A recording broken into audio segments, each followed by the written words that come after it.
Declaro aberta a segunda reunião da Comissão de Relações Exteriores e Defesa Nacional da quarta sessão legislativa da 55ª Legislatura do Senado da República. Comunicados.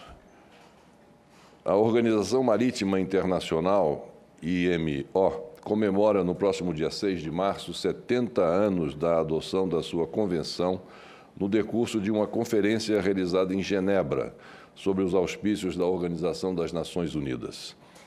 A Organização Marítima Internacional congrega 173 Estados-membros, 65 outras organizações intergovernamentais com as quais mantém acordos de cooperação em assuntos de interesse comum, e 77 organizações não governamentais com status consultivo, sendo a maior fonte de regulamentação do transporte marítimo internacional, contribui para garantir que esse setor vital, responsável por mais de 80% do comércio global em volume e mais de 70% em valor, se mantenha seguro, protegido, ambientalmente adequado e eficiente do ponto de vista energético. Atividades da Subcomissão do Fórum Mundial da Água, da Comissão de Relações Exteriores e Defesa Nacional. Entre os dias 17 e 23 de março de 2018, Brasília sediará o 8º Fórum Mundial da Água, o maior e mais importante evento sobre o tema em escala mundial. Vários chefes de Estado, ministros, parlamentares, autoridades, juízes, cientistas de todos os continentes participarão desse evento. A população em geral também poderá participar de diversas atividades do Fórum. Ao todo, são esperadas 40 mil pessoas em Brasília, cidade que sediará o encontro. O Senado Federal participará ativamente desse evento. Mais especificamente, durante todo o dia 20 de março, haverá a conferência parlamentar dentro do Fórum, coordenada por Sua Excelência o senador Jorge Viana. Na oportunidade, parlamentares dos mais diversos países debaterão o papel dos parlamentares e a questão água, tema desse encontro. É importante assinalar que o requerimento que pede a criação dessa subcomissão já instalada no âmbito da Comissão de Relações Exteriores é de autoria de Sua Excelência o senador Cristóvão Buarque, acompanhado de Sua Excelência o senador Jorge Viana. Para esse grande evento, os parlamentares, senadores e deputados federais terão a inscrição franqueada pela organização do Fórum e deverão proceder às inscrições no website World Water Forum 8.org/pt-BR. Esse site estará o endereço disponível pelos instrumentos de comunicação do Senado Federal. Com o intuito de proceder aos preparativos do Fórum, houve a criação da subcomissão temporária do 8º Fórum Mundial da Água no âmbito desta comissão, sob a presidência do senador, de Sua Excelência o senador Jorge Viana e a vice-presidência de Sua Excelência o senador Cristóvão Buarque, nos termos do requerimento desta comissão, número RRE número 43/2017, aprovado em 14 de dezembro de 2017. Nesse sentido, dia 8 de março, na próxima quinta-feira, às 9 horas, no plenário 7 da ala senador Alexandre Costa, haverá audiência pública da subcomissão do Fórum Mundial da Água, com a presença de autoridades sobre o assunto para debater como mudanças climáticas e segurança hídrica e inovações legislativas.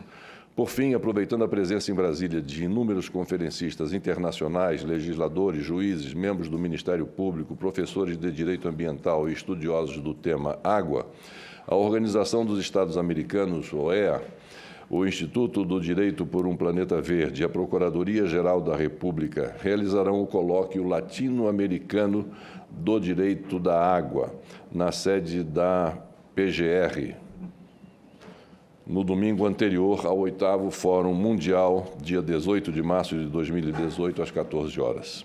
Como disse anteriormente, ao anunciar a criação da subcomissão temporária dos preparativos para o 8º Fórum Mundial da Água, é absolutamente indispensável, antes do início dos trabalhos do Fórum, que se estabeleça com clareza e dentro dos limites que não afetem a soberania e segurança dos países envolvidos, o que significa com exatidão o conceito de compartilhar.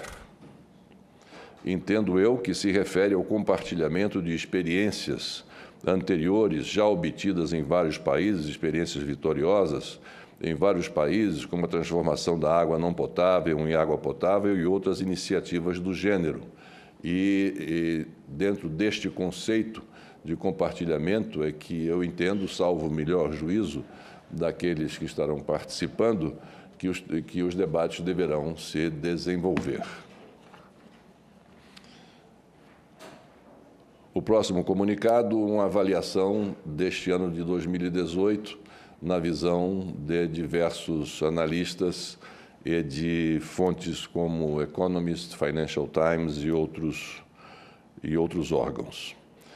2018, um ano nervoso. A história sugere que a agitação mal começou. Considere a virada do século passado, outra era de rápida globalização e mudanças tecnológicas dramáticas. A internet das coisas e a inteligência artificial estão transformando economias, agora tanto quanto a eletricidade e as ferrovias as transformaram naquele tempo. A escala da criação de riqueza e o grau de desigualdade são similares. Naquele tempo, como agora, a raiva dos que foram deixados para trás deram origem a um populismo desenfreado, na forma de hostilidade direcionada a migrantes e à elite. No fim do século XIX, veio a era progressista. Demorou anos, mas a demanda popular por mudanças ensejou uma transformação radical do equilíbrio entre Estado e mercado, da introdução da tributação progressiva e maior proteção social à legislação antitruste. Os líderes empresariais terão maior participação na formulação de políticas públicas, especialmente na área tecnológica, na qual os gigantes da indústria norte-americana terão de lutar contra uma crescente ameaça tecnológica, conhecida como techlash. As rupturas movidas pela tecnologia irão se intensificar. Drones comerciais, carros autônomos, inteligência artificial, computação quântica, transmissão de dados por redes móveis, novos tipos de medicamentos, tudo isso vai avançar. A engenharia deve ter um papel maior nas discussões climáticas.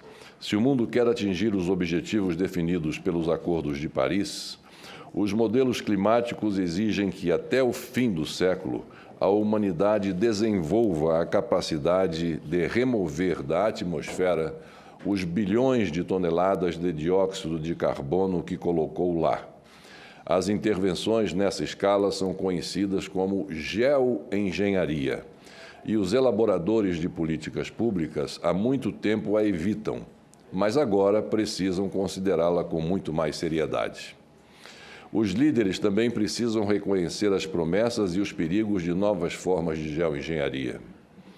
Elas consistem em tentar esfriar o planeta por meio do aumento da quantidade de luz solar refletida de volta ao espaço, que pode ser realizada clareando certos tipos de nuvens ou injetando na estratosfera uma fina camada de partículas semelhante às que são vistas após erupções vulcânicas.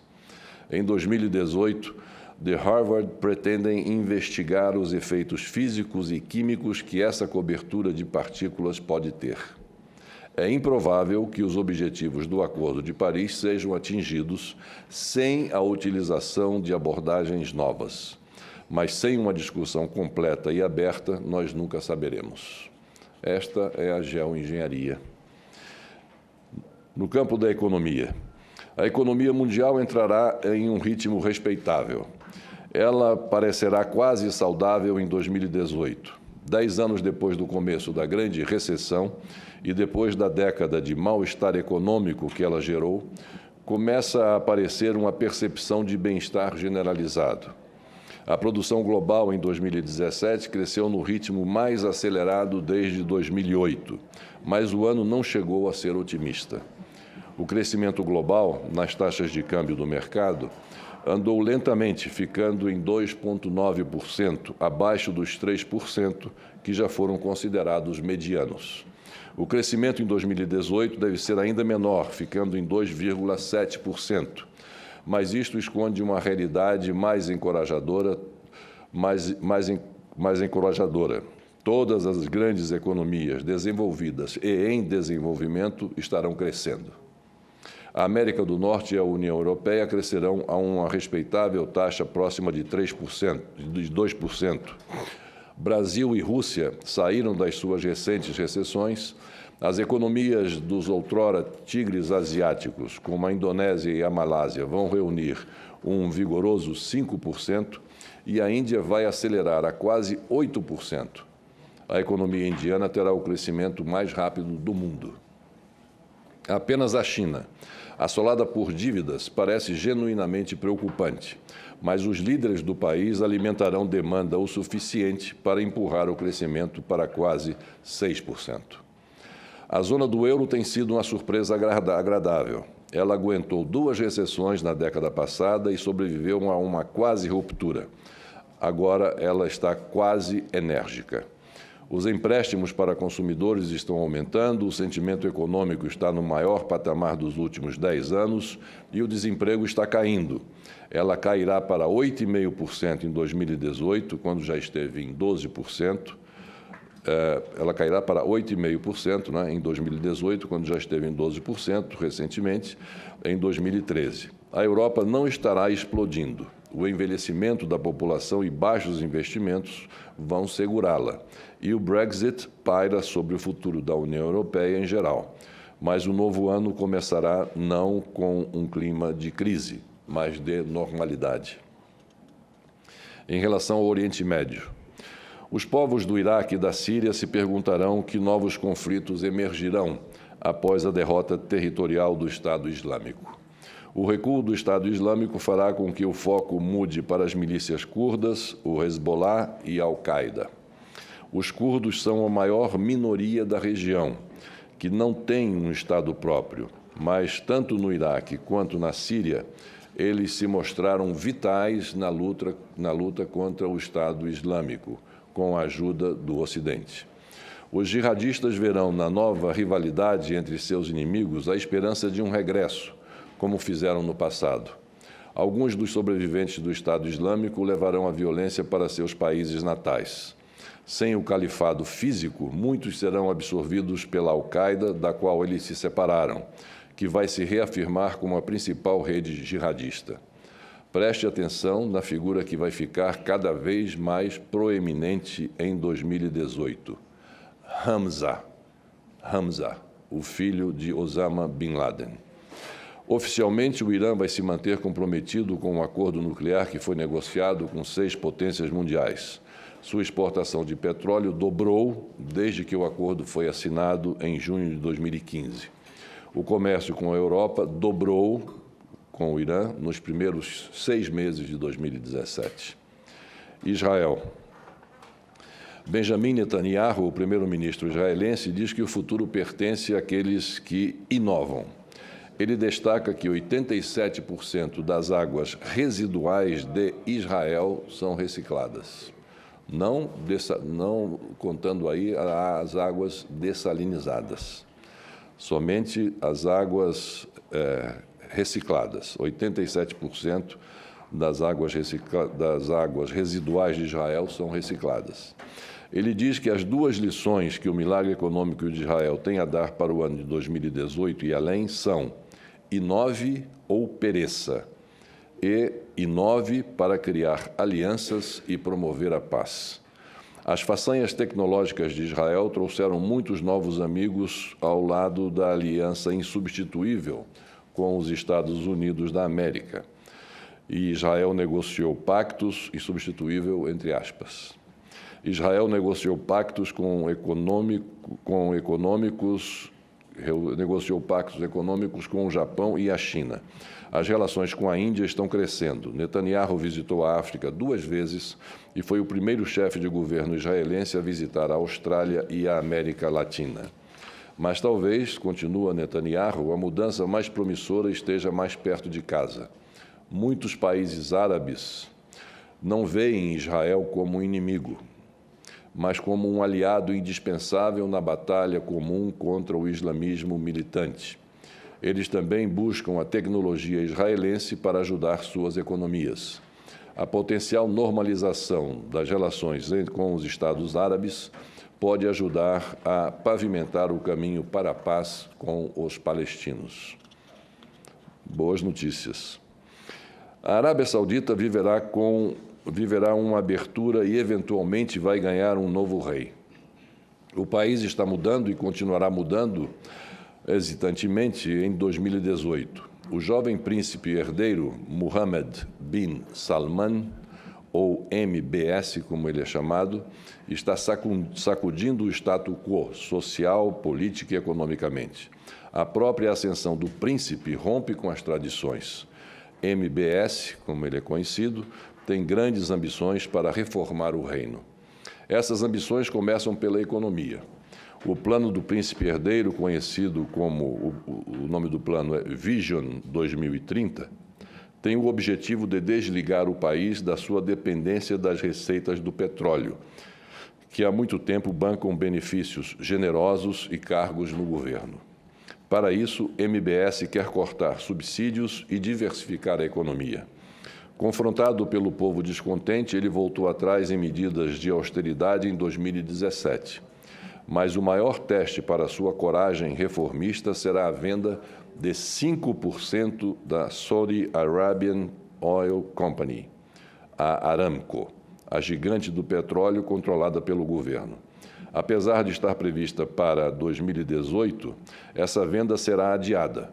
Ademais, a avaliação da Aramco ficará bem abaixo dos 2 trilhões de dólares pelos quais MBS espera, em parte, porque a própria interferência do príncipe na companhia preocupam os investidores. Quer dizer, 5% da Aramco avaliada em 5 trilhões de dólares. Todas essas mudanças não perturbam somente os clérigos. A realeza também ficou aborrecida com a rápida ascensão de MBS e de sua decisão de dar a outros príncipes jovens posições importantes. O príncipe herdeiro também aumentou as preocupações sobre suas intervenções precipitadas no exterior, como na guerra desastrosa no Iêmen e o isolamento do Catar. Ásia. A Ásia e o mundo vão olhar para o abismo nuclear decorrente da diplomacia arriscada da Coreia do Norte. O resultado será um ano de tensão nuclear. Os Estados Unidos não serão mais capazes de fingir. Com as nações certas e pressão diplomática, com as sanções certas e a pressão diplomática, a Coreia do Norte pode ser persuadida a abandonar seus programas nucleares de mísseis. Ao contrário, conforme a retórica e a postura militares se enrijecem, o mundo vai olhar para o abismo. Em 2018, ao contrário, Kim Jong-un, o líder da Coreia do Norte, é quem vai tomar todas as decisões do lado norte-coreano. Nem a Rússia e nem a China, os supostos aliados de Pyongyang, têm influência lá agora.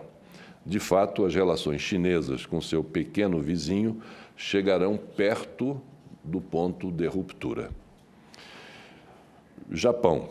O Japão se prepara para uma nova era com a planejada abdicação do imperador Akihito, que tem 83 anos, do ano que vem, né? Completará no ano que vem.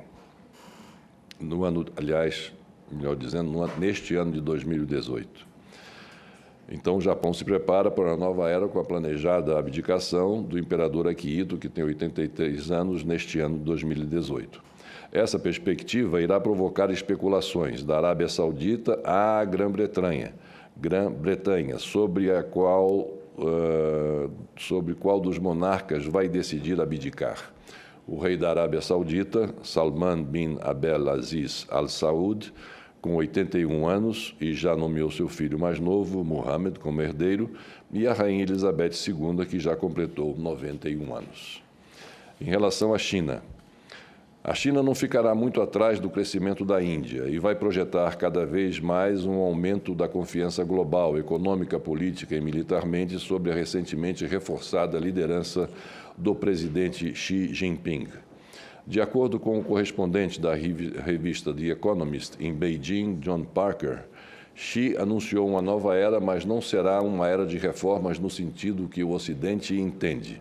Essa nova rodada de reformas com características chinesas significará mais controle do partido sobre as empresas, mais subsídios industriais conduzidos pelo Estado e fusão e transformação das empresas estatais em campeãs nacionais e supervisão mais firme da economia online.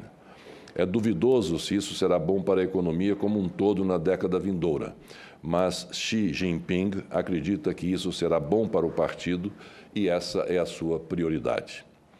Há também um despertar climático na China. De acordo com Hu Shuli, editor-chefe da revista chinesa Caixin Media, segundo ele, a mudança climática alterou a atitude das pessoas. Demorou muito para a China acordar para a mudança climática, mas nos próximos anos o país irá se tornar um líder mundial em enfrentar as causas do aquecimento global. As pessoas passaram da ignorância à luta pelo direito à informação, a tomar a iniciativa e demandar ações governamentais.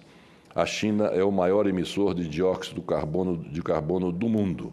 Agora, ela está trabalhando para pôr a casa em ordem. O povo chinês agora entendeu o verdadeiro significado da frase "Nós só temos uma terra". Graças ao seu tamanho e ao dinamismo das suas startups, a China vai liderar a corrida na coleta de grandes quantidades de dados referentes à concentração mental, mind concentrating, e monitoramento de pessoas. Estados Unidos da América. Edward Carr, editor da revista The Economist, acredita que a Coreia do Norte definirá a posição dos Estados Unidos da América no mundo. Sob o comando do novo presidente do ZEUA, dos Estados Unidos da América, iriam se concentrar em atingir a grandeza em casa, conforme se libertavam dos custos de tentar sustentar o sistema global que eles próprios construíram após a Segunda Guerra Mundial. Durante o seu primeiro ano, o líder norte-americano virou em ambas as direções, mas em 2018 ele terá que fazer uma escolha. A razão para isso é a Coreia do Norte. A busca de Pyongyang por uma bomba nuclear que possa atingir o território continental dos Estados Unidos, o que parece já um fato consumado, testará os instintos mais profundos do líder norte-americano. Conforme a crise torna-se incontornável, não haverá espaço para ambiguidade. Ele optará por diplomacia ou guerra. Ele honrará suas alianças ou vai deixar seus aliados às margens? Ele vai fortalecer a ordem americana na Ásia, trabalhando com a China, ou ele irá derrubá-la? O líder norte-americano poderia recorrer à dissuasão e à contenção, como seu país eventualmente fez com a China quando Mao Tse-tung estava adquirindo a bomba na década de 1960, e como Obama fez com o Irã antes que o programa de Teherã estivesse completo. Mas isso deixaria cidades norte-americanas vulneráveis a um ataque da Coreia do Norte. Ou ele poderia romper com o passado e usar a força, correndo o risco de entrar em uma guerra e causar perdas de vidas catastróficas na Ásia. A escolha do líder norte-americano também moldará a relação entre os EUA, os Estados Unidos da América, e a China. Cooperação genuína pode estabelecer as bases para que as duas superpotências trabalhem juntas extensivamente. Ou o regime de Kim Jong-un poderia entrar em colapso e tropas norte-americanas seriam obrigadas a sair da Coreia do Sul, elas estão lá estritamente para proteger o sul do norte, levando à unificação de uma Coreia que estaria sob influência da China. No pior dos casos, tropas chinesas e americanas poderiam acabar lutando. Se Trump optar por dissuadir e conter a Coreia do Norte, por honrar suas alianças e por conquistar a confiança da China, ele ainda poderia consolidar o sistema global que personifica a grandeza americana. Em sua política externa, assim como em muitos outros assuntos, Trump gosta de deixar que as pessoas adivinhem. Porém, o tempo para adivinhar está quase acabando. É de se notar aqui a bela imagem que todos nós, tenho certeza, guardamos dessas últimas Olimpíadas, quando as duas Coreias se uniram na disputa dos Jogos Olímpicos de Inverno, agora recentemente na Coreia do Sul. Foi uma demonstração de que realmente no ânimos do povo norte-coreano e o povo sul-coreano que existe uma identificação muito forte e o desejo de uma pacificação entre as duas Coreias. Essa foi uma ação diplomática do governo da Coreia do Norte e da Coreia do Sul que merece todo o nosso entusiasmo, pretendendo que esse primeiro passo no reencontro das duas Coreias prossiga daqui por diante. Em novembro, as eleições de meio de mandato, o Midterm Elections nos Estados Unidos, quando haverá renovação total da Casa de Representantes de metade do Senado, serão vistas como um veredito dos 2 primeiros anos da administração do atual presidente. Elas oferecem aos democratas a chance de recuperar a maioria na Câmara Baixa. União Europeia. A União Europeia começará 2018 no clima mais otimista da década. As energias da União Europeia foram restauradas pela eleição de Emmanuel Macron, presidente francês, apaixonadamente pró-Europa e por um sentimento de que a maré cheia de populismo eurocético já passou. Pela primeira vez em anos, há um cheiro de possibilidade no ar. Isso se expressará de duas formas: uma agenda assertiva, centralizada em integração e crescimento, e, sob a tutela de Macron, uma agenda protetora para tirar as presas dos populistas. A Europa poderá ter uma primavera em seu caminho. O quanto vai durar dependerá do sucesso das ambiciosas reformas do presidente francês em seu país. Macron emergirá como um equivalente moderno de Teddy Roosevelt, o presidente norte-americano mais associado à era progressista norte-americana, década de 1890 à década de 1920. Existem fortes semelhanças entre os dois homens, ambos embrulham uma proposta de reformas na retórica de renovação e grandeza nacional. Como Roosevelt, Macron está promovendo um novo tipo de contrato social que encoraja competitividade e empreendedorismo enquanto protege os trabalhadores que saíram perdendo. Estariam os países da zona do euro prontos para uma união bancária em 2018? A Alemanha não estaria muito interessada nisso. Ela se preocupa que seus contribuintes frugais sejam obrigados a arcar com os excessos dos países menos ajustados.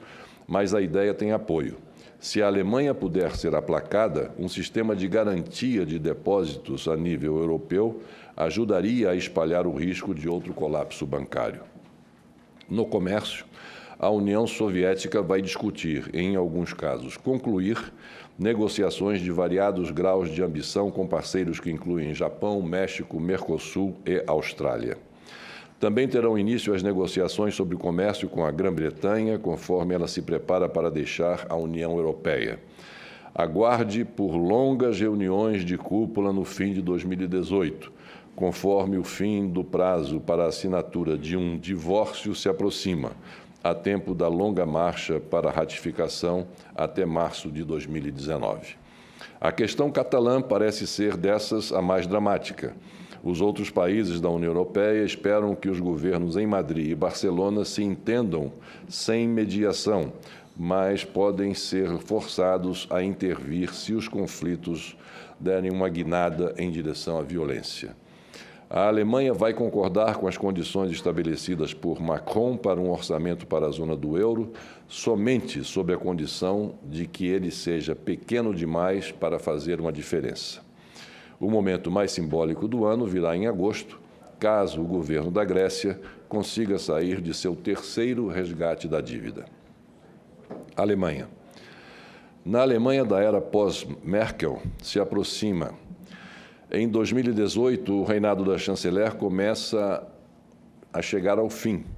Ela pode renunciar mais cedo ao cargo de líder do partido, o que parece improvável em função das últimas providências que estão sendo tomadas, mas que é independente das posições de chanceler. Essa decisão dela é independente da posição de chanceler que ela ocupa. Uma oposição com robustez revigorada confrontará Merkel conforme ela tente tomar decisões sobre questões importantes para a Alemanha e a Europa. O partido de direita radical, Alternativa para a Alemanha, como a terceira maior força do Bundestag, será uma presença barulhenta e organizará provocações e manobras para ganhar publicidade, isto é, se não for consumido por disputas internas.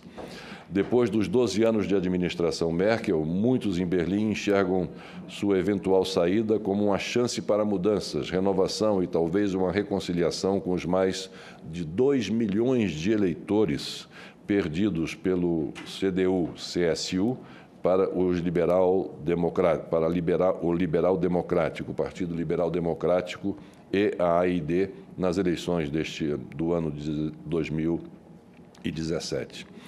A negociação para formar um novo governo na Alemanha já se tornou a mais longa da história. Passou a última mais longa, de 2013, na quarta-feira, no final do ano passado, 20 de dezembro, quando completou 87 dias desde a eleição sem a formação de coligação. No entanto, o partido alemão União Democrata Cristã, CDU, da chanceler Merkel, aprovou nessa última segunda-feira os termos do acordo de coligação por ela negociado com o Partido Social Democrata para formar um novo governo alemão. Na Convenção Nacional do CDU, realizada em Berlim, o acordo firmado no início de fevereiro foi apoiado por ampla maioria dos filiados ao partido. Agora, o último passo para oficializar a coligação é a aprovação do acordo pelos 460 mil filiados do SPD, que se dará pelo envio de votos pelos Correios e cujo resultado será divulgado neste domingo, 4 de março. França. De acordo com Sophie Pedler, chefe do escritório da revista Economist em Paris, Emmanuel Macron busca reformar seu país e o continente europeu. Com a Grã-Bretanha pós-Brexit em recuo e Angela Merkel em suas dificuldades momentâneas, em 2018, Macron prosseguirá sua reivindicação à futura liderança europeia. Recém-saído de sua eleição em maio de 2017, o jovem presidente francês buscará primeiramente reformar seu próprio país e, então, tentará aproximar-se dos europeus, restaurando a confiança no futuro da União Europeia. Reformar a França é um pré-requisito para o progresso na Europa.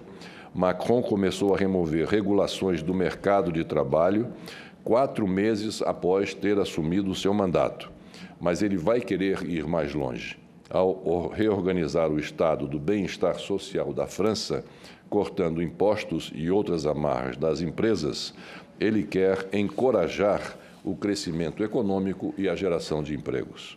Ele vai revisar o orçamento para melhorar o treinamento vocacional do país, aumentar o número de vagas em programas de aprendizagem e revigorar centros de emprego. O seu governo também vai começar uma reforma no sistema previdenciário, modernizar o serviço público e remodelar a educação. Parece um espelho do que se tem que fazer aqui pelo Brasil. Ele espera transformar a França não em uma América ou Grã-Bretanha sem regulamentações, mas numa espécie de Escandinávia à la française.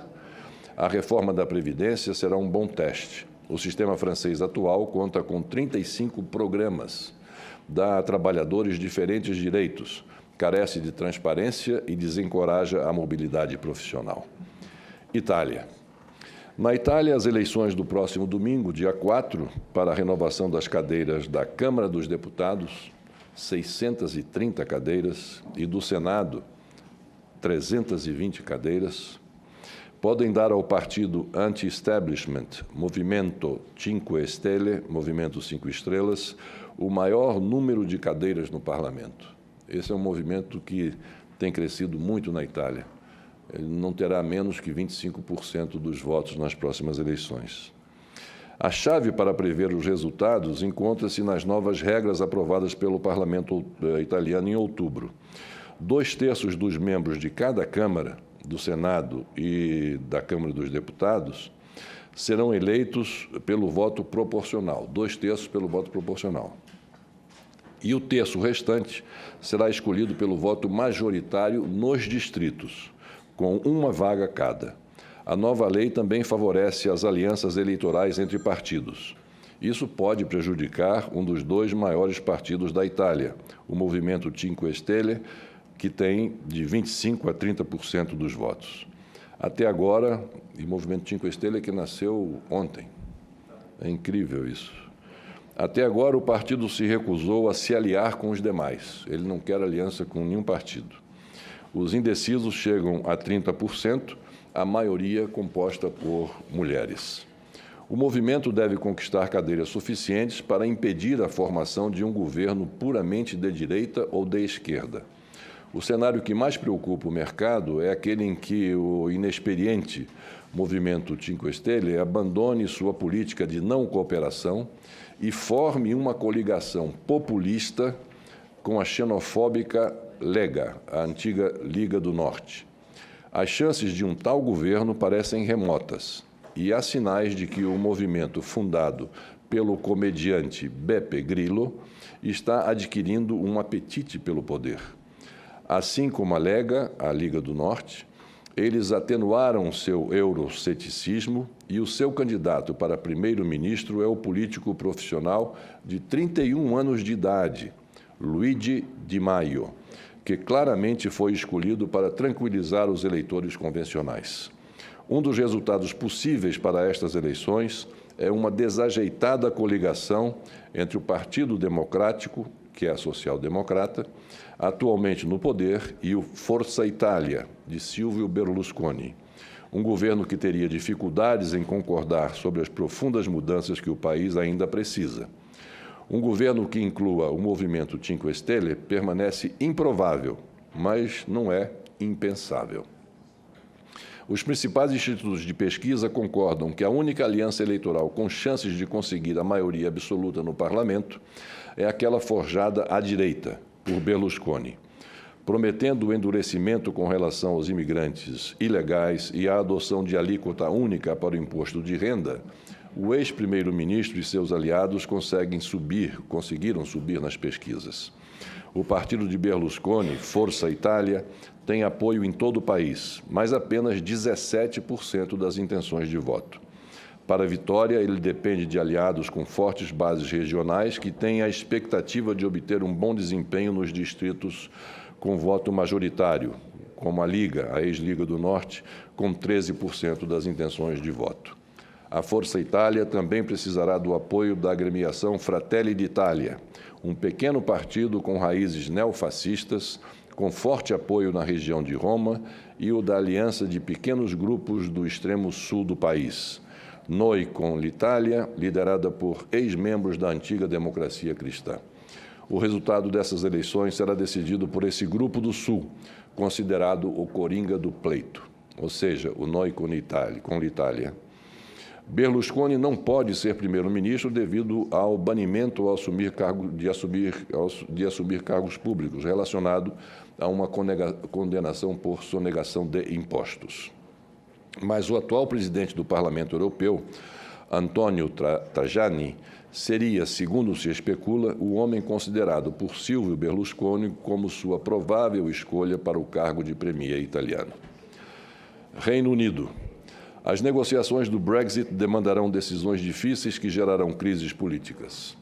Há uma forte possibilidade de um político proeminente vir a renunciar. dadas as divisões dentro do Partido Conservador Britânico entre os que querem deixar o mercado comum rapidamente e aqueles que querem permanecer nele quanto tempo for possível. As negociações serão lentas, diligentes e, acima de tudo, maçantes. Theresa May lidera um governo de minoria.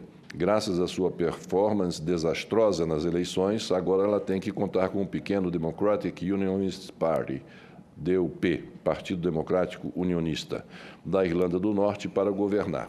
Isso colocará o parlamento de volta ao centro da política britânica depois de um longo período com 10 Downing Street em ascensão.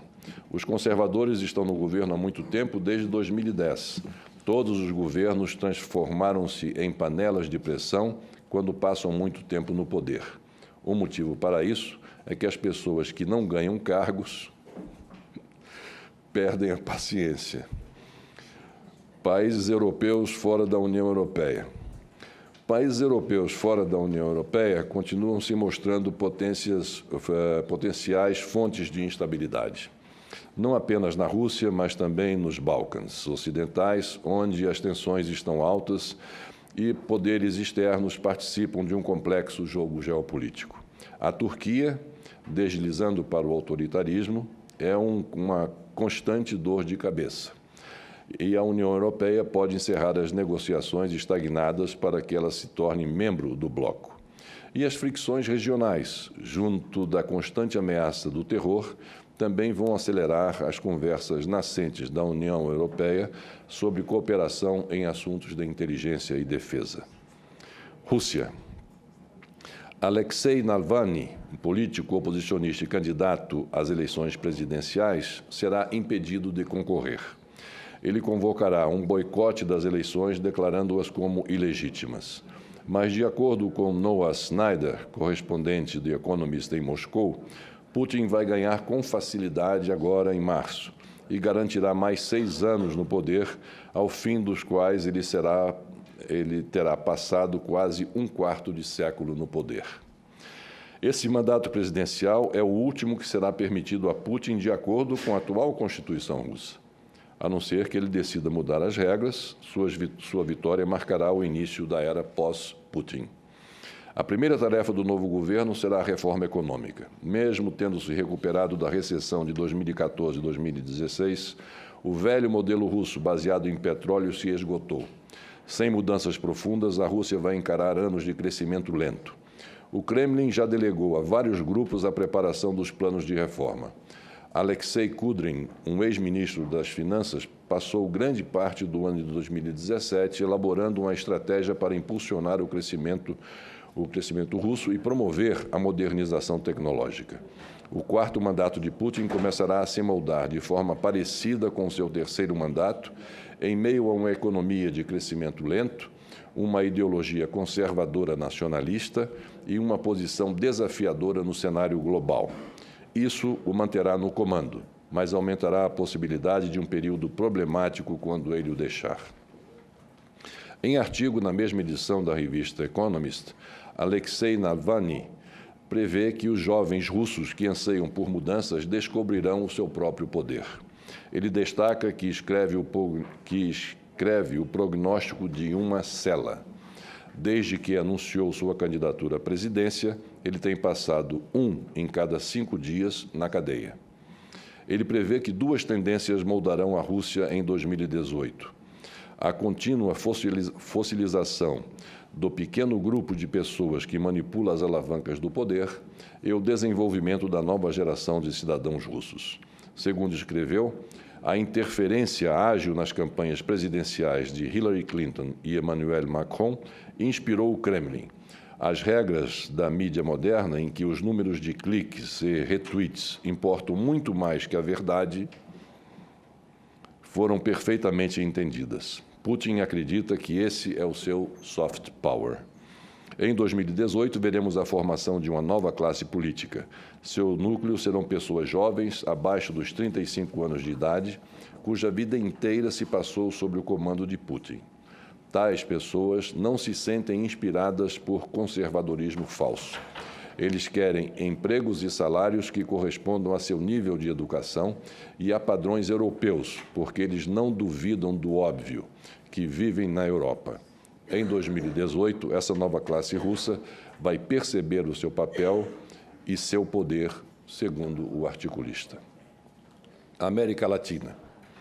Na América Latina, 2 gigantes regionais, Brasil, em outubro, e México, no dia 1º de julho, terão eleições gerais, que só coincidem a cada 12 anos. Populistas de diferentes matizes vão tentar a sorte em ambos os países. Alguns mercados emergentes também serão uma nova onda populista, notadamente no México, onde Andrés Manuel López Obrador, um veterano radical, saiu ganhando com os longos discursos anti-México por parte do presidente norte-americano. A Colômbia também testará sua política depois da celebração de acordo com os guerrilheiros das Farc, nas eleições legislativas marcadas agora para esse mês, no dia 11 de março, e as presidenciais no dia 27 de maio. Será uma surpresa se na eleição presidencial da Venezuela, no próximo mês de abril, a posição do ditador Nicolás Maduro for ameaçada. Em Cuba, haverá uma troca importante de liderança na região. Em 24 de fevereiro de 2018, o último, Raul Castro, 86 anos, se aposentou como presidente. A família Castro governa o país desde 1959, quando a revolução de seu irmão, Fidel Castro, triunfou. Será a primeira vez desde a Revolução em que Cuba será governada por alguém cujo sobrenome não é Castro. Raul continuará como líder do Partido Comunista Cubano, de acordo com a Constituição, até o ano de 2021. Mas, pela primeira vez desde a Revolução, o líder do partido será desprovido de poderes executivos, provavelmente até mesmo do comando do Exército. A partir de 2018, Cuba terá 2 líderes, pelo menos por algum tempo. As grandes questões que eles terão de resolver são primeiro, se vão acelerar, frear ou reverter o passo da liberalização da economia de Estado cubano. E depois, se darão mais espaço aos críticos internos do regime e se vão cooperar ou se distanciar dos Estados Unidos, do líder americano. A maioria dos especialistas em assuntos cubanos acredita que o segundo líder vai ser, depois de Raul Castro, vai ser Miguel Díaz-Canel, de 57 anos, atual primeiro vice-presidente de Cuba.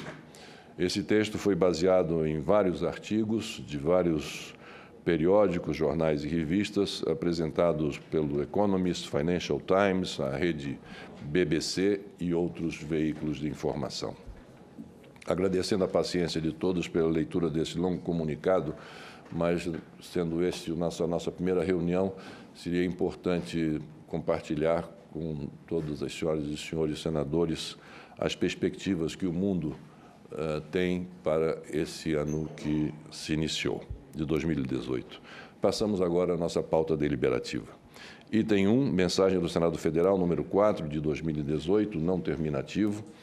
Submete à apreciação do Senado Federal, de conformidade com o artigo 52, inciso 4 da Constituição e com o artigo 39, combinado com o artigo 46 da Lei 11.440, de 2006, o nome do senhor Ricardo Guerra de Araújo, ministro de segunda classe da carreira de diplomata do Ministério das Relações Exteriores, para exercer o cargo de embaixador do Brasil junto à República da Nigéria. Autoria, Presidência da República. Relatoria, Sua Excelência, o senador Flecha Ribeiro. O relatório pronto para deliberação. Passo a palavra à Sua Excelência, o senador Flecha Ribeiro, para proferir o seu relatório. Pela ordem, presidente, antes do senador. Pela ordem, Sua Excelência. É só lembrar que hoje, senador, excepcionalmente, porque sempre a ordem do dia, a sessão ordinária, tem começado às 11 horas das quintas-feiras. Hoje mudou para as 10 horas da manhã, então só para alertar a Vossa Excelência. Muito obrigado pela lembrança, senador. Pela ordem, senhor presidente, rapidamente. Pela ordem. Perfeitamente. Perfeitamente. Eu acho que Se nós temos disso, tempo. eu não teria lido tanto. É só para cumprimentar Vossa Excelência pelo relatório apresentado com relação à situação no mundo inteiro. Eu tive a iniciativa de pedir a Vossa Excelência submeter ao plenário a continuidade desse trabalho, que eu acho que é meritório, que fornece aos membros da comissão uma visão atualizada da situação no mundo, principalmente na Europa, como Vossa Excelência acabou de colocar, que é modelo para aquilo que deve ser feito, ou pelo menos para debate sobre o que deve ser feito. Então, eu acho que esses depoimentos, esses relatórios que são apresentados na Comissão de Relações Exteriores, eles deveriam ser distribuídos com os senadores como um todo, porque o mundo globalizado passa pelo Brasil, o Brasil passa pelo mundo globalizado. Então, as informações que são criteriosamente, com muita competência, ajuntadas no relatório, elas precisam chegar ao plenário do Senado como um todo, para que os senadores tenham a consciência de que o mundo está se comportando dessa maneira. E o Brasil passa pelo mundo. Então, eu insisto com Vossa Excelência, muita massa cinzenta foi gasta com a preparação desse relatório, que é o primeiro desse ano. Então, é importante que ele seja distribuído com o corpo de senadores como um todo, como uma forma de você possibilitar que os senadores atualizem os seus conhecimentos com relação ao que se passa no mundo. Eu acabei de estar agora na Espanha, numa reunião da IDU, que é a Internacional Democrata de Centro, que reuniu 36 países, onde esse tipo de assunto era discutido nem de longe com a profundidade como esse relatório trouxe, nem de longe. Numa reunião que aconteceu na Espanha, reunindo 36 países que falaram Ásia, África, América, Europa, falaram com rápidas pinceladas sobre a situação nos seus países, mas nunca com a profundidade e com a lucidez com que esse relatório foi apresentado.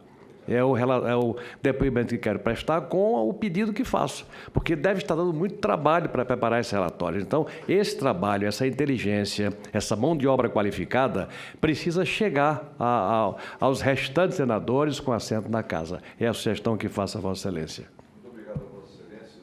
Muito obrigado a Vossa Excelência, senador José Agripino, que foi Vossa Excelência que realmente teve a iniciativa de sugerir que fosse distribuído aos membros desta comissão a leitura desses comunicados.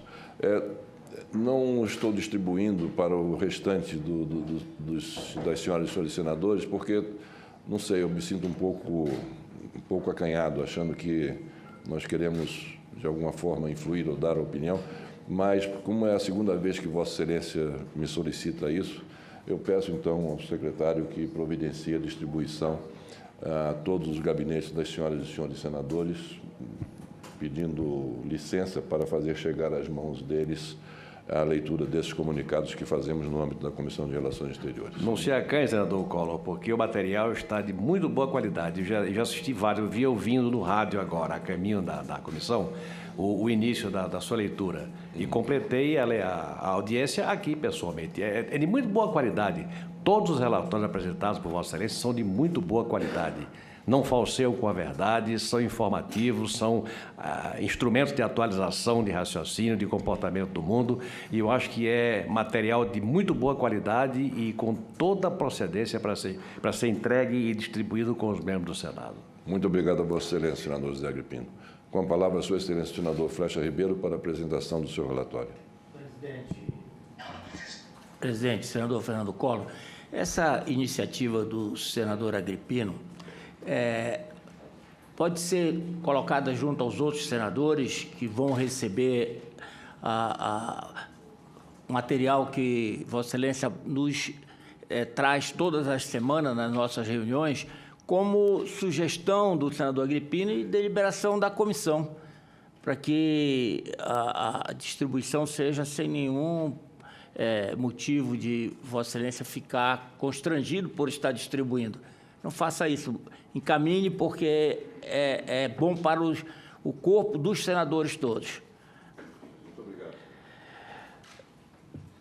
Esta casa é chamada a deliberar sobre a indicação do senhor Ricardo Guerra de Araújo, ministro de segunda classe da carreira de diplomata, para exercer o cargo de embaixador do Brasil na República Federal da Nigéria.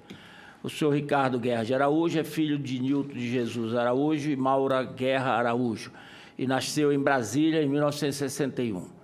Em 1983, concluiu o curso de preparação, passando a integrar os quadros do Itamaraty no ano seguinte, no posto de terceiro secretário. Ascendeu a conselheiro em 2004 e a ministro de segunda classe em 2007. No âmbito do Instituto Rio Branco, em 2006, apresentou e teve aprovada com louvor a sua tese intitulada, aspas, As ambições normativas e a estratégia comercial da União Europeia em negociações de acordos preferenciais de comércio, o caso do Mercosul, fecho aspas.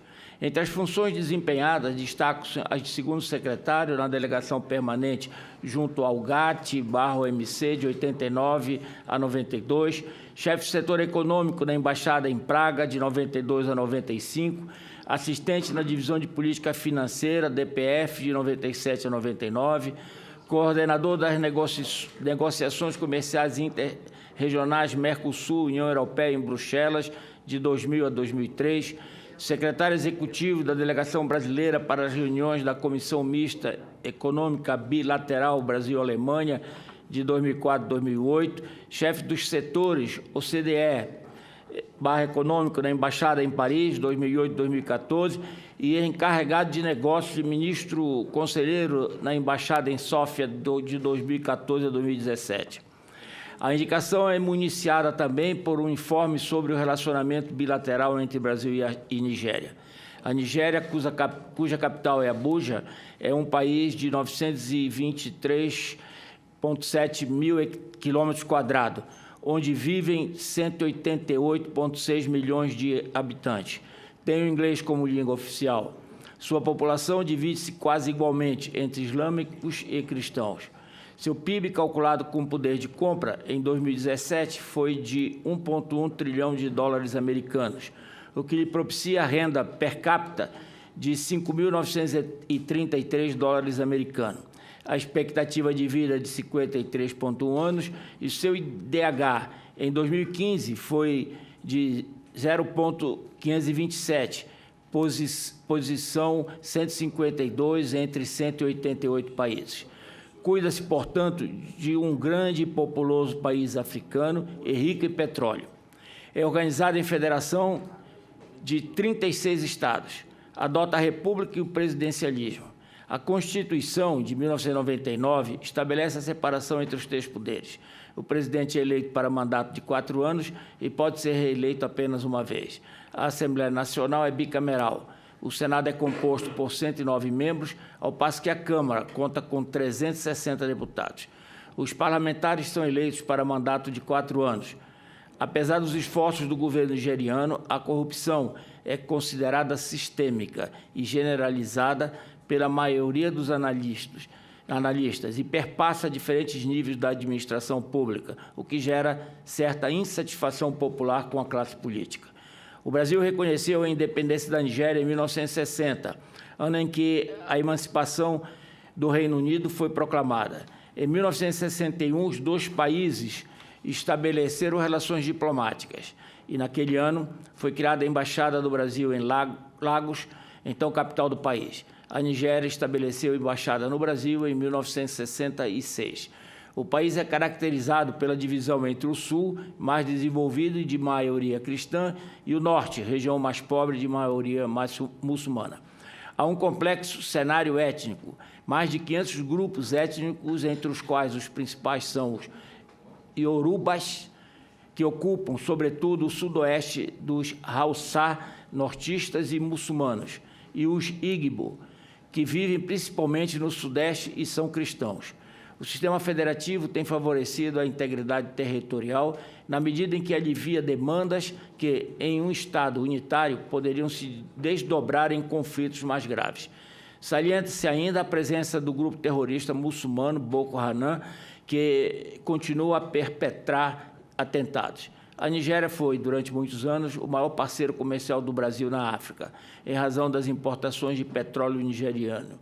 Entre 2008 e 2015, o Brasil acumulou mais de 49 bilhões de dólares americanos de déficit no comércio com a Nigéria.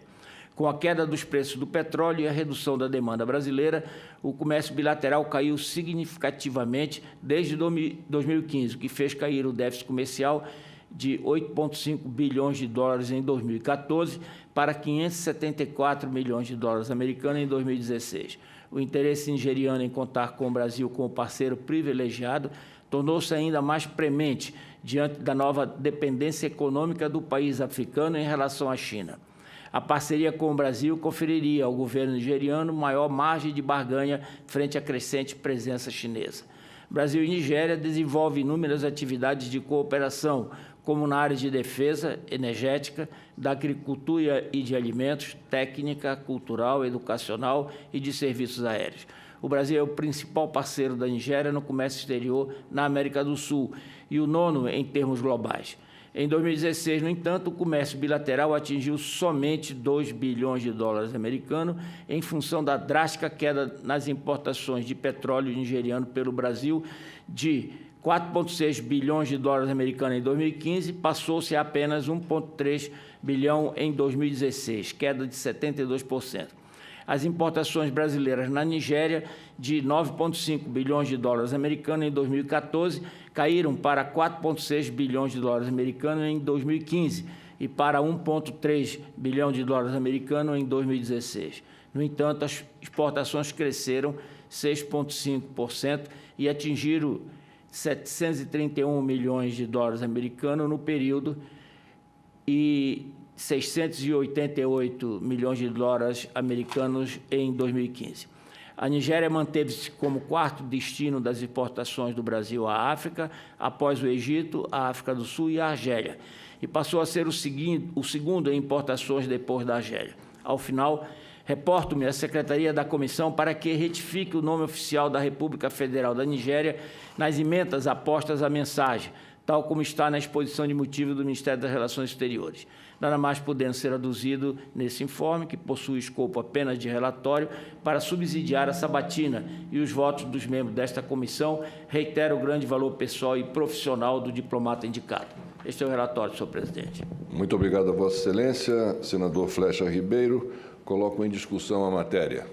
Não havendo quem queira discutir, fica concedida vista coletiva nos termos do artigo 383 do Regimento Interno do Senado Federal. Antes de passar para o item 2, gostaria de agradecer a presença muito honrosa entre nós de Sua Excelência o senhor embaixador do Peru, senhor Vicente Rojas, do senhor Deji Okediji, primeiro secretário da seção política da Embaixada dos Estados Unidos da América, e o senhor Heidi El Neil, segundo secretário do Meio Ambiente, Ciência, Tecnologia e Saúde da Embaixada dos Estados Unidos da América. Muito obrigado a Vossas Excelências pelas honrosas presenças. Passando ao item 2 da nossa pauta, mensagem do Senado Federal número 5 de 2018, submete à apreciação do Senado Federal, de conformidade com o artigo 52, inciso 4 da Constituição e com o artigo 39, combinado com o artigo 41 da Lei 11.440 de 2006, o nome do senhor João André Pinto Dias Lima, ministro de primeira classe da carreira de diplomata do Ministério das Relações Exteriores, para exercer o cargo de embaixador do Brasil na República de El Salvador. Autoria, Presidência da República. Relatoria, Sua Excelência, Senador Cristóvão Buarque. Indico como relator ad hoc Sua Excelência, o Senador Antônio Anastasia. O relatório pronto para deliberação. Com a palavra, Vossa Excelência, Senador Antônio Anastasia. Muito obrigado, senhor presidente, senhoras senadoras, senhores senadores.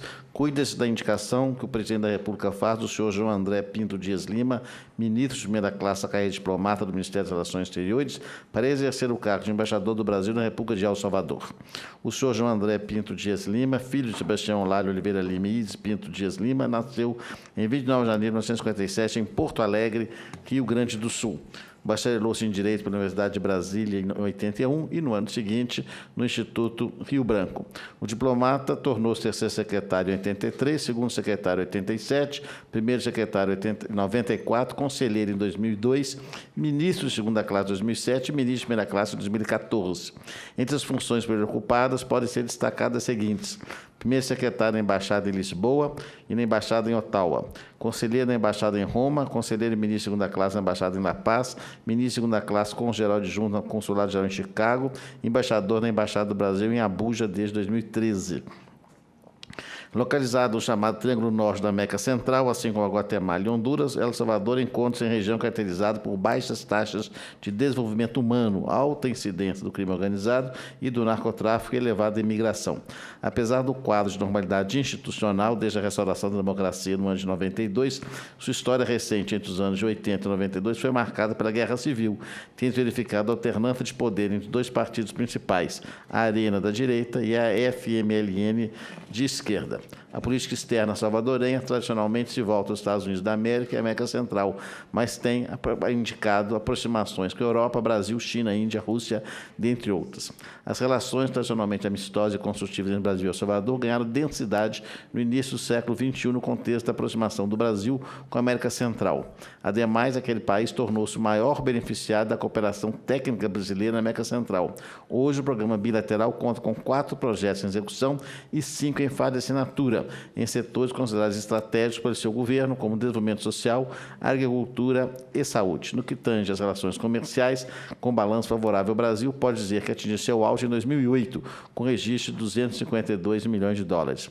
Houve perda de dinamismo, contudo, em relação à retração das exportações brasileiras. As exportações brasileiras registraram em 2016 87 milhões, com redução de 17,55% em relação ao ano anterior. E nas importações, decréscimo de 17% em relação a 2015, com registro de apenas 5 milhões de dólares. Na pauta de exportação, tem se destacado chassis com motor para automóveis, carrocerias para automóveis, polímeros de polipreno, entre outros. Sobre financiamentos e investimentos brasileiros em El Salvador, o Itamaraty dá notícia que o Banco Nacional de Desenvolvimento Social financia 3 operações comerciais naquele país no valor total de 178 milhões de dólares. Vendas de aeronave da Embraer, de caldeiras de vapor e 37 ônibus da Marco Polo em operação, que poderá chegar a 200 unidades, a 55 milhões de dólares. Além disso, senhor presidente, as empresas Queiroz Galvão e Andritz Hidro e Nepar concluíram em 2016 as obras de expansão da hidrelétrica 5 de novembro, que teve sua qualidade tecnicamente amplamente reconhecida pela autoridade do país. É o relatório apresentado pelo eminente senador Gustavo Buarque, que tenho o prazer de ler e a ele aderir. É o relatório, senhor presidente. Muito obrigado a Vossa Excelência, senadora Antônia Anastasia, pela apresentação do relatório, que coloco agora em discussão. Não havendo quem queira discutir, concedo vista coletiva, concedo vista coletiva de acordo com o artigo 383 do Regimento Interno do Senado Federal. Item terceiro da nossa pauta, projeto de decreto legislativo número 245 de 2017, aprova o texto do acordo quadro entre o Governo da República Federativa do Brasil e o Governo dos Estados Unidos da América sobre cooperação nos usos pacíficos do espaço exterior, assinado em Brasília em 19 de março de 2011. Autoria, Comissão de Relações Exteriores e Defesa Nacional da Câmara dos Deputados. Relatoria, Sua Excelência, senadora Ana Amélia. Relatório pela aprovação da matéria. Concedo a palavra à Sua Excelência, senadora Ana Amélia, para a leitura do seu relatório. Caro presidente Fernando Collor, caros colegas senadores e senadoras, queria saudar de modo especial o nosso embaixador do Peru no Brasil e também a representação dos Estados Unidos nesta sessão. O relatório tem 5 páginas, vou reduzir a menos de 1 página, pela essência desse tratado, que é muito relevante, senhor presidente. Os negociadores deste acordo lembram, na argumentação, a produtiva cooperação bilateral na exploração e nos usos pacíficos do espaço exterior. Com efeito, as partes se beneficiam mutuamente do Acordo Quadro de 1996, que expirou no ano passado, bem como de seus ajustes complementares. Lembrando que Vossa Excelência, no preâmbulo, explicou que esse acordo foi assinado em 2011, mas só em 2018 esta comissão aprecia. De novo, voltamos à demora na apreciação desses acordos do Gabinete Civil da Presidente da República. O Itamaraty sofre as consequências desse atraso. Eu queria, por oportuno, abrir um parágrafo fora da análise, para lembrar que, enquanto o acordo não entra em vigor, não é possível iniciar novos projetos com os Estados Unidos. A falta de um arcabouço jurídico válido que ampare a cooperação bilateral impede a negociação e a execução de quaisquer iniciativas com os Estados Unidos na área espacial, impossibilitando novas parcerias de valor científico e estratégico com o país de maior experiência e potencial no setor da exploração espacial. No curto prazo, para lembrar os colegas senadores, o desenvolvimento da ciência espacial brasileira já está sofrendo os impactos da não aprovação deste acordo. Encontra-se ameaçada nova cooperação entre o INPE, o ITA e a NASA para construir, lançar e operar pequeno satélite essencial para monitorar o clima espacial, que é o projeto SPORT, Scintillation Prediction Observations Research Task, e as capacidades desenvolvidas pelo projeto têm explicações que poderão auxiliar o Brasil a evitar graves prejuízos em áreas como agricultura de precisão, exploração marítima de petróleo e navegação, em especial aviação. O projeto mobilizará no Brasil cerca de 20 pesquisadores doutores e 30 engenheiros em São José dos Campos e Cachoeira Paulista, em São Paulo, e Santa Maria, no meu estado. Essa é a razão muito importante de estamos fazendo essa assinatura. Tendo em vista e tendo em atenção a esse contexto, o tratado em apreciação visa ampliar a estrutura jurídica referente a essa cooperação para facilitar a continuação dessa relação benéfica aos dois países signatários. Nesse sentido, o Legislativo brasileiro deve homenagear a iniciativa mediante a aprovação do acordo-quadro entre o Governo da República Federativa do Brasil e o Governo dos Estados Unidos da América sobre cooperação nos usos pacíficos do espaço exterior. O voto, por ser conveniente e oportuno aos interesses nacionais, constitucional, jurídico e regimental, somos pela aprovação do projeto de decreto legislativo 245 de 2017. Esse é o voto. Muito obrigado a Vossa Excelência, senadora Ana Amélia, pela leitura de seu relatório, que coloco agora em discussão. Não havendo quem queira discutir, coloco em votação. As senhoras e os senhores senadores que o aprovam permaneçam como se encontram. Aprovado o relatório ao projeto do Decreto Legislativo número 245 de 2017. A matéria vai à Secretaria-Geral da Mesa para as providências de praxe. Item 4, requerimento da Comissão de Relações Exteriores e Defesa Nacional, número 1 de 2018. Requeiro, nos termos do artigo 58, parágrafo 2º, aliás, eu antes preciso saber se alguns senadores é um requerimento de autoria de Sua Excelência, senadora Vanessa Graziotin. Eu só queria lembrar, a propósito, senhor presidente e aos senhores senadores, o mesmo tema foi debatido na Comissão de Direitos Humanos, numa iniciativa do senador Teomário Mota. Eu acompanhei, inclusive o Itamaraty esteve presente, abordando os aspectos todos elencados no relatório. Apenas para uma lembrança, não sei se consultando a senadora, se ainda assim ela considera pertinente a realização, já que houve um debate com transmissão ao vivo pela TV Senado, que foi na segunda-feira. Perfeitamente. Eu indago se algum dos senadores gostariam de subscrever esse requerimento para que ele hoje seja lido. Se não houver nenhum senador que queira subscrever, junto com a senadora Vanessa Graziotin, eu deixarei para a próxima reunião. Senador Flecha Ribeiro, pela ordem. Presidente, a senadora Ana Amélia traz a informação de que já foi feita uma audiência em outra comissão. Certo. Como a senadora Vanessa não está presente, vamos aguardá-la na próxima reunião, se ela mantém o requerimento ou não. Perfeitamente. Estou de acordo, se o plenário concordar. Então, suspendemos a leitura desse requerimento e deixamos para a próxima reunião, antes fazendo uma consulta à Sua Excelência Senadora Vanessa Graziotin, de acordo com a sugestão oferecida por Suas Excelências Senadora Ana Amélia e Senador Flecha Ribeiro, para que assim façamos. Portanto, o último item da pauta, requerimento da Comissão de Relações Exteriores e Defesa Nacional, número 2 de 2018, nos termos regimentais, requeiro a realização no âmbito desta comissão e em continuidade ao realizado em 2017, de um ciclo de painéis de debates intitulado O Brasil e a Ordem Internacional, Estender Pontes ou Erguer Barreiras. Os painéis ocorrerão quinzenalmente ao longo de 2018, às segundas-feiras, às 18 horas, na sala de reuniões desta comissão e, excepcionalmente, sempre que necessário, às quintas-feiras, durante a reunião ordinária da comissão ou nas segundas-feiras alternadas, sem reunião. Autoria, senador Fernando Collor. Coloco em discussão o requerimento. Não havendo quem queira discutir, coloco em votação. As senhoras e senhores senadores que o aprovam, pela ordem, Sua Excelência, para discutir. É posterior à deliberação. Só me preparando. Então, em votação a matéria, as senhoras e senhores senadores que o aprovam permaneçam como se encontram. Aprovado.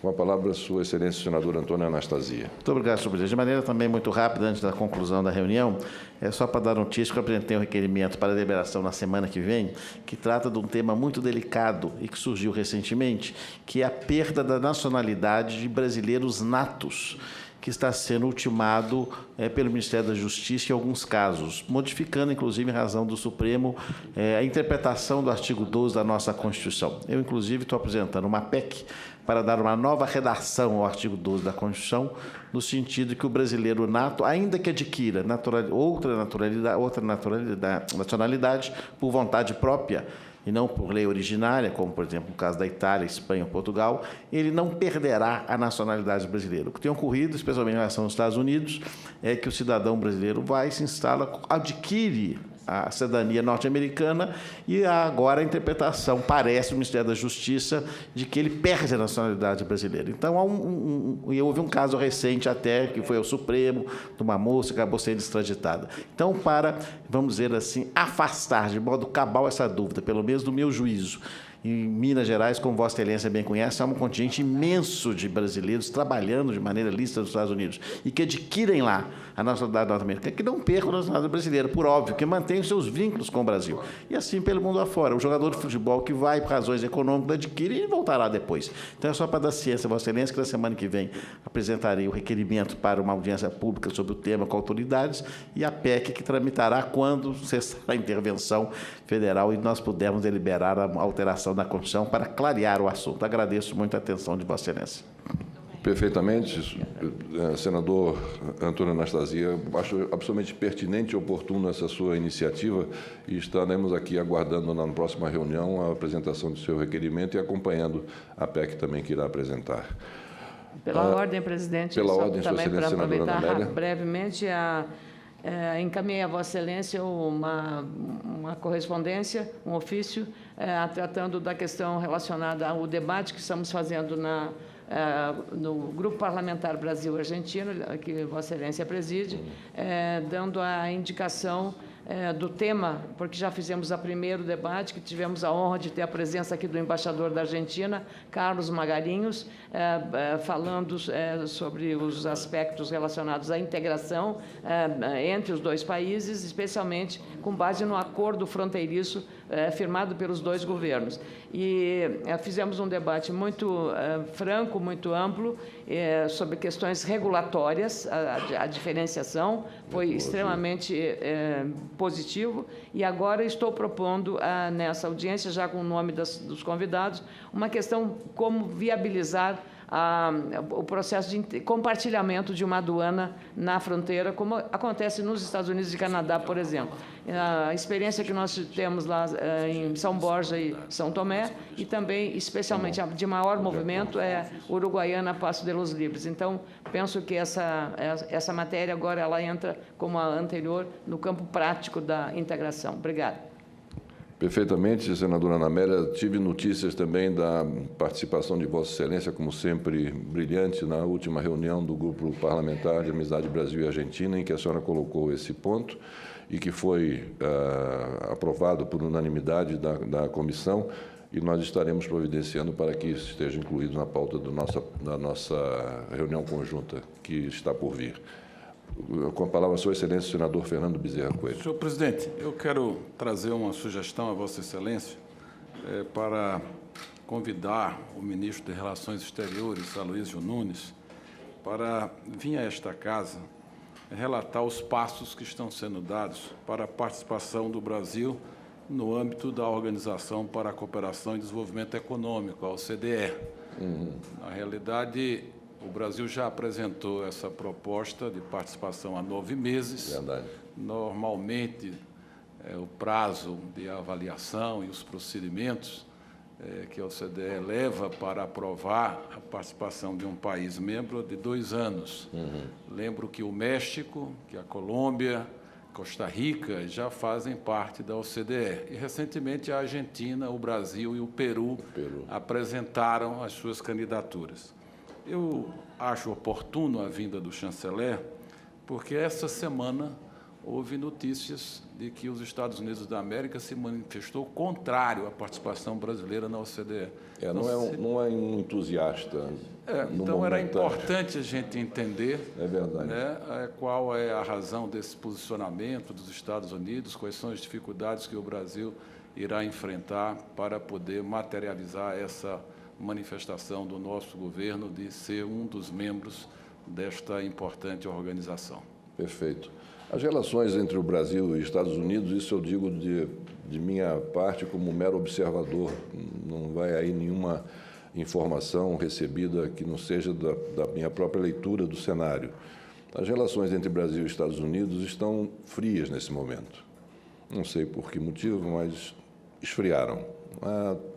As visitas, por exemplo, de dignitários americanos, secretários de Estado, vão à Colômbia, vão à Argentina, né, e não passam pelo Brasil. Essa questão da OCDE é verdade. Os Estados Unidos não estão com muito boa vontade de facilitar o ingresso do Brasil na OCDE.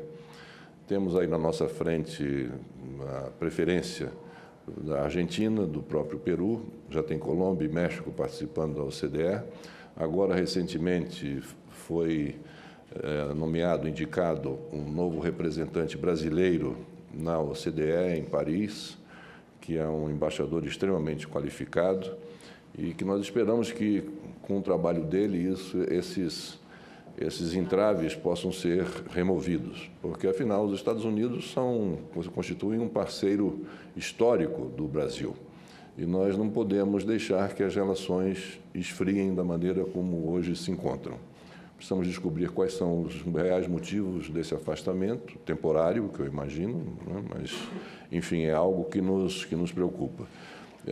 De qualquer maneira, se Vossa Excelência concordar, nós deixaríamos isso para uma oportunidade, tendo em vista a desincompatibilização que está próxima dos senhores ministros e, com isso, as agendas dos ministros que, eventualmente, deixem os seus cargos para disputar as eleições, que nós deixássemos para depois do dia 7 de março, 7 de abril. Desculpe, 7 de abril.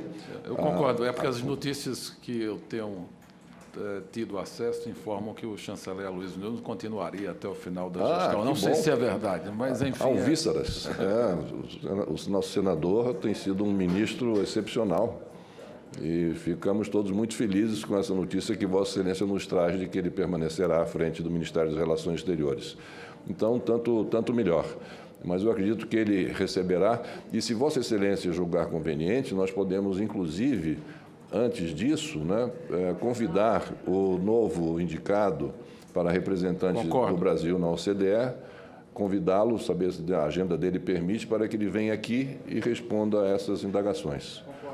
Então, eu aceito isso como um relatório oral que Vossa Excelência colocará no papel. E nós faremos o convite ao senhor embaixador, recentemente indicado para representar o Brasil em Paris, junto ao OCDE. Muito obrigado a Vossa Excelência, senador. Muito obrigado. O nome do embaixador que foi indicado é o embaixador Carlos Márcio Cozendey, indicado para o representante do Brasil junto ao OCDE em Paris. Antes de encerrarmos os trabalhos de hoje, proponho a dispensa da leitura e a aprovação da ata da reunião anterior. As senhoras e senhores senadores que aprovam permaneçam como se encontram, aprovada. E, dando seguimento ao nosso ciclo de debate denominado O Brasil e a Ordem Internacional, estender pontes ou erguer barreiras, convoco as senhoras senadoras e senhores senadores para a nossa próxima reunião, dia 5 de março, segunda-feira, às 18 horas, neste plenário, quando realizaremos o primeiro painel de debate de 2018, sob o tema O Sistema Internacional sob o Impacto Trump. Trump, o presidente dos Estados Unidos da América. E para expor e debater o tema, nós teremos como convidado especial, unicamente Sua Excelência, o senhor embaixador Rubens Recupero, que aqui estará conosco. Nada mais havendo a tratar, declaro encerrada a presente reunião. Muito obrigado a Vossas Excelências e um bom dia.